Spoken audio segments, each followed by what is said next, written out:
Hi, I'm Melinda Kucsera, your indie fantasy author, and I'm back to read Chapter 17 from Curse Breaker Enchanted. I'm hoping this time we won't have any weird sound situations like we did last time. My refrigerator turned on last time partway through the recording, and then I went and turned it off, and I don't know if there were ghosts or what happened, but nothing else changed about the recording situation, but the volume got very strange. I corrected it as best as I could at the end of Chapter 16, but I thought it sounded a lot strange. Even with those corrections, there were just some things I just couldn't get out, and I don't know where they came from because nothing was different. It was all the same setup.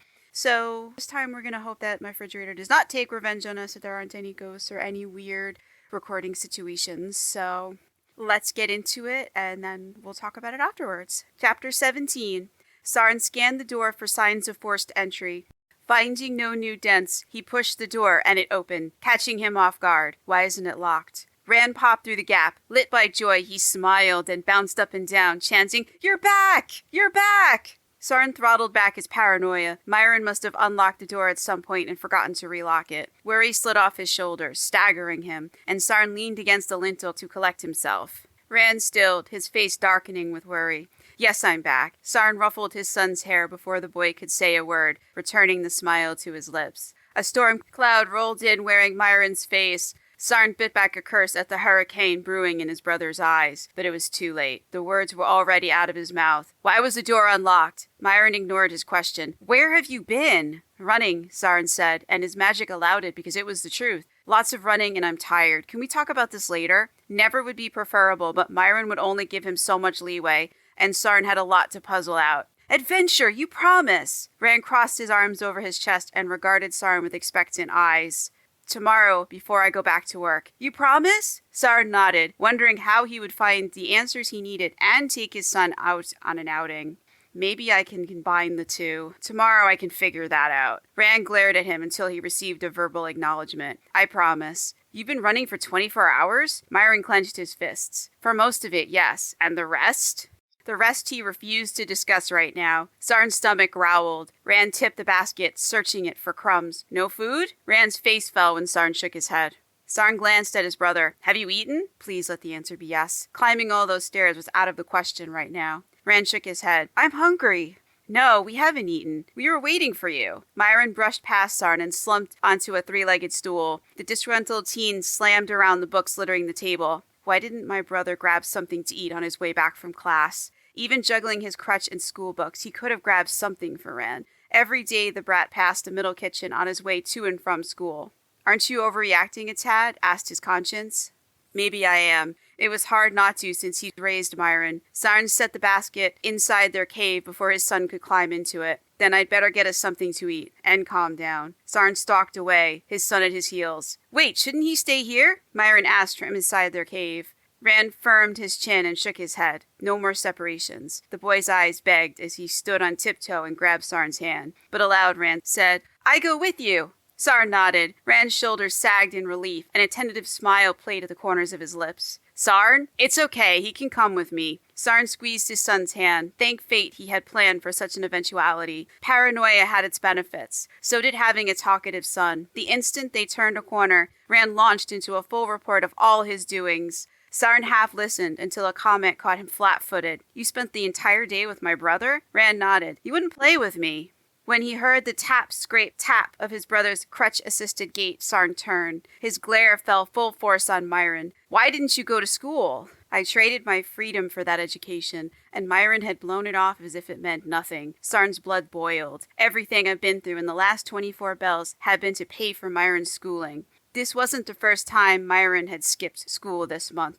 Maybe I should have sent myself to school instead." "No," Sarn told, the regret pricking his heart. "Myron is the smart one, the normal one, the one with a shot at a future. Myron deserves the finest education I can provide." "And who'd have watched him if I had gone?" Anger sparked in Myron's eyes as the teen gestured to Rand. Rand pointed to his chest, his little face clouding with confusion. "The Foundlings. I have a deal with them. Did they refuse?" "Oh, if they had, they could kiss regular meals goodbye."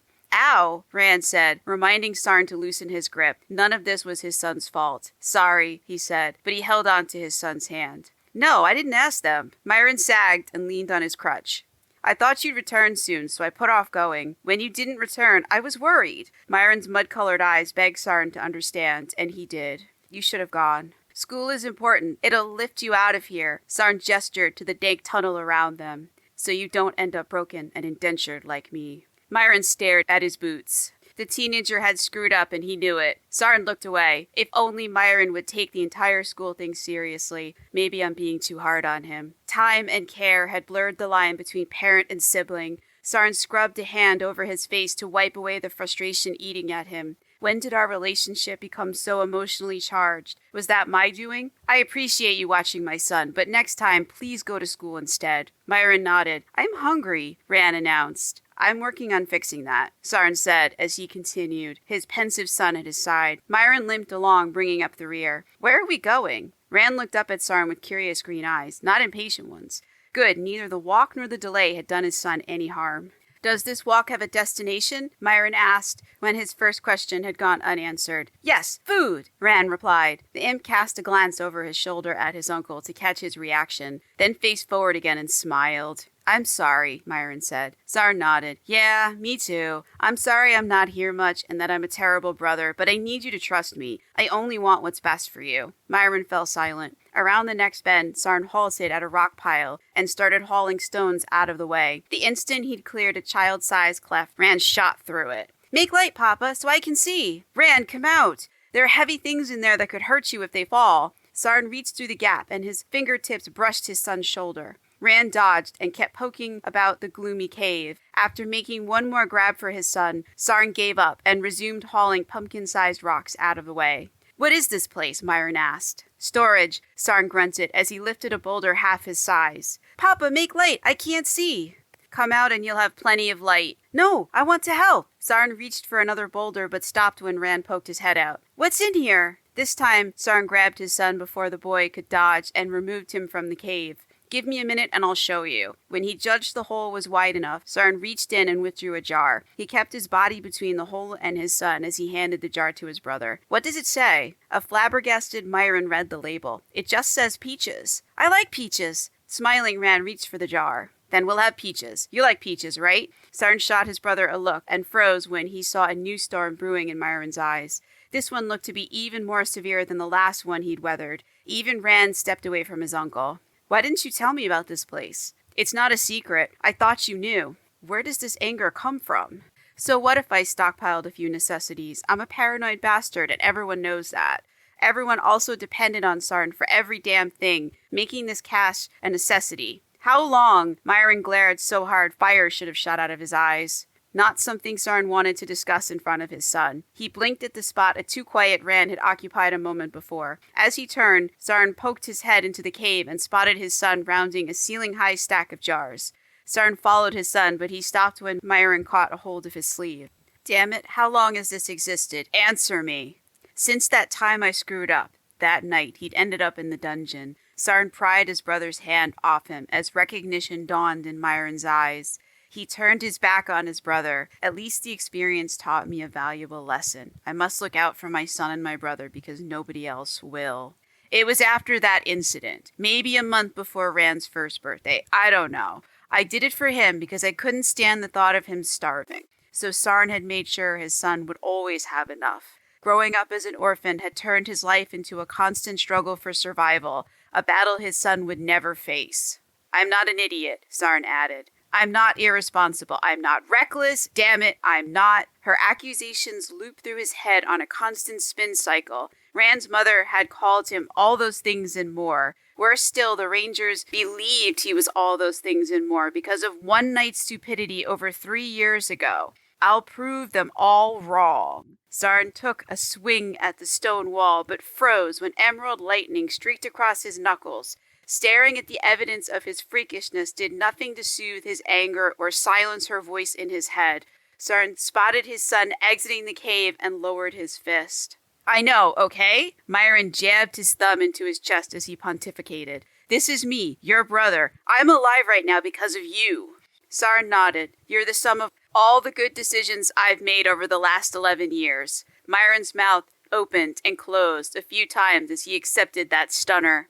I'm sorry if I haven't said so more often. I'm so proud of you and what you've accomplished. You are? Me too! Ran raised his hand. Myron blinked away tears and patted Ran on the head. Thanks, but let's get back to my point, because it needs to be said. Irresponsible people don't indenture themselves on another's behalf. Hell, no one except you would even think of doing that. And while we're on this subject, Beku said those horrible things. I didn't. And where is she now? She's gone, and I'm not. Mama's gone, Ran repeated in a forlorn voice.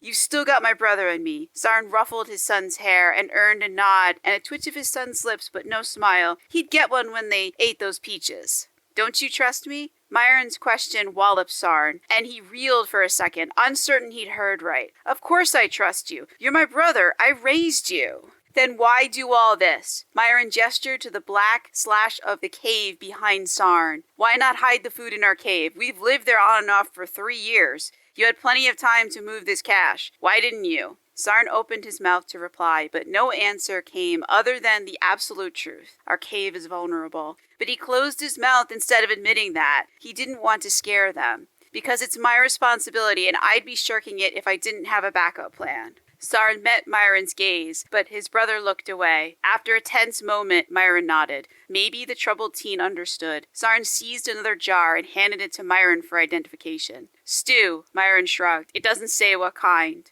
After he grabbed a bag of hard biscuits known as whey bread, Sarn surveyed the stacked jars. In the end, he settled on the mysterious stew, the promised peaches, and 5 jars with smeared labels. They looked old, and he needed to check their edibility. Ran insisted on lugging the peaches back to their cave, and he let the boy carry it, snug in his little arms. Guilt sent Sarn back to pick up more jars. Over Myron's objections, he left those extra jars outside the foundling's door. After he knocked, Sarn bolted the 100 feet and 1 bend to his door. I've suffered enough drama for one night. I refuse to deal with it anymore.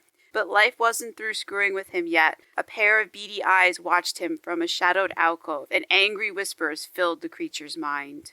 And that was chapter 17 of Curse Breaker Enchanted. So we got back to the cave, and Sarn spent a little bit of time with his family. We got a bit of drama.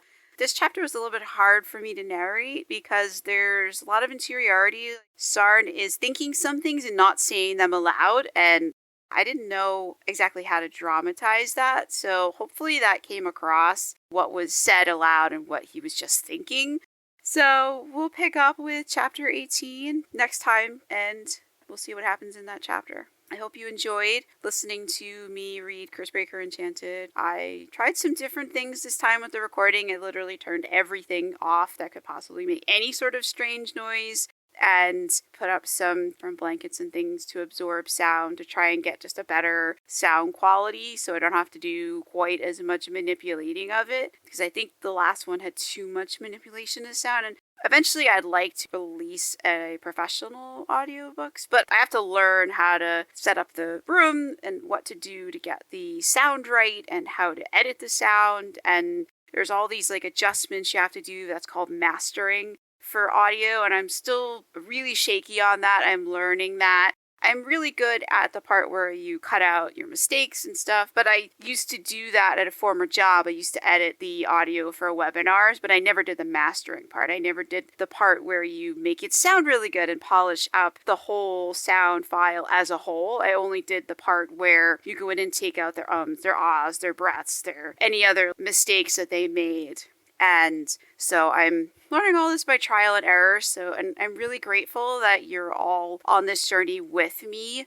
It really makes a difference, and it makes me want to figure this out, knowing that you guys are depending on me to put this out every week. So I'm really grateful for that. It's a good kind of added pressure. So hopefully this one doesn't have the weird sound quality that the end of the last one did. I still don't know what happened there, because literally nothing changed except me turning off the refrigerator, which had started humming along with me talking. And that was my fault. I had forgotten to turn it off before I started because it was so quiet. It doesn't make a sound unless the compressor turns on, and then it just really hums pretty loudly.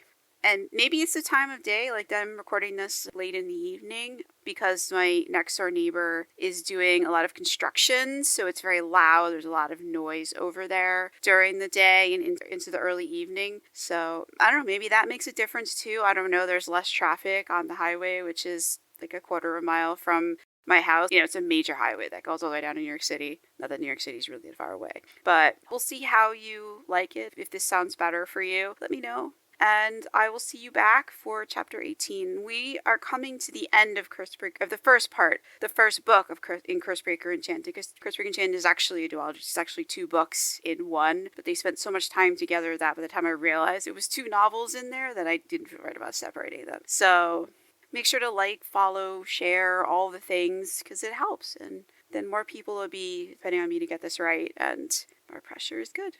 And as always, if you want to read ahead or read along, you can get a copy of Curse Breaker Enchanted as an ebook, as a paperback.